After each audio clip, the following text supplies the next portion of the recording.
It was one of those mornings where everything felt heavy. The sky was a dull gray, and the air carried a chill that seeped into my bones. I was sitting in my car at a red light, my hands gripping the steering wheel a little too tightly. My daughter, Lily, was in the back seat, humming softly to herself as she colored in her notebook. She was my light, my reason for pushing through the hardest days. But that morning, even her sweet voice couldn't shake the weight pressing down on my chest. Life had been a relentless storm lately. I was working 2 jobs, one as a cashier at a grocery store during the day and another cleaning offices at night. Between rent, bills, and keeping food on the table, there was never enough. I was exhausted, both physically and emotionally, and the thought of another long day ahead made my stomach churn. That's when I saw him. He was standing on the corner of the intersection, a homeless man with a cardboard sign in his hands. His clothes were worn and frayed, his face etched with lines that spoke of years of hardship. But what struck me the most was his smile. Despite everything, he was smiling, warm, genuine, and full of a quiet strength that I couldn't quite understand. The light turned green, but I couldn't drive away. Something about him pulled at me, a feeling I couldn't ignore. I rolled down my window and waved him over. He approached cautiously, his eyes kind but wary. "Good morning, ma'am," he said, his voice soft but steady. "Good morning," I replied, my voice trembling slightly. I reached into my purse, my fingers fumbling for the few dollars I had left. All I could find was a single dollar bill and some loose change. It wasn't much, but it was all I had. I handed it to him, feeling a pang of guilt.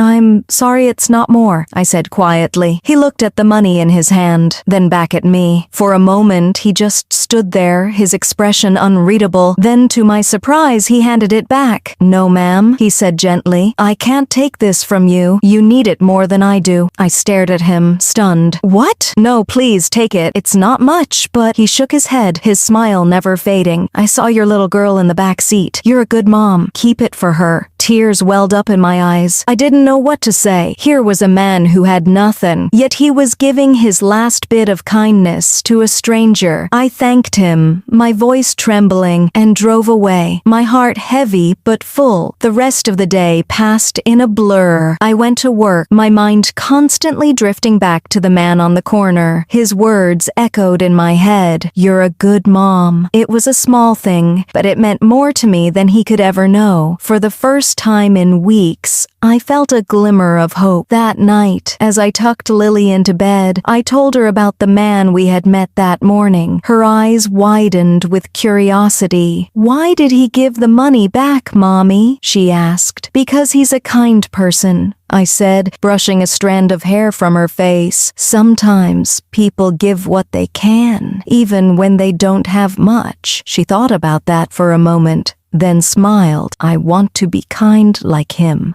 Her words stayed with me long after she fell asleep. I couldn't stop thinking about the man, his smile, his selflessness, the way he had looked at me with such understanding. I wanted to find him again, to thank him properly, but I didn't know where to start. Days turned into a week, and life continued its relentless pace. I worked, I cared for Lily, and I tried to keep my head above water, but the memory of the man on the corner never left me. Then, one evening, as I was leaving my second job, I saw him. He was sitting on a bench near the bus stop, his head bowed, looking more tired than before. My heart leapt in my chest. I walked over, my hands trembling as I clutched the envelope I had prepared. "Excuse me," I said softly. He looked up and his face lit up with recognition. "Oh, it's you. How's your little girl?" I smiled, tears already forming in my eyes. "She's good, thanks to you." I sat down beside him and handed him the envelope. Inside was a letter and a check, a gift from my heart to his. I had been saving every extra penny I could, and I wanted him to have it. He opened the envelope, his hands shaking. When he saw the amount, his eyes filled with tears. I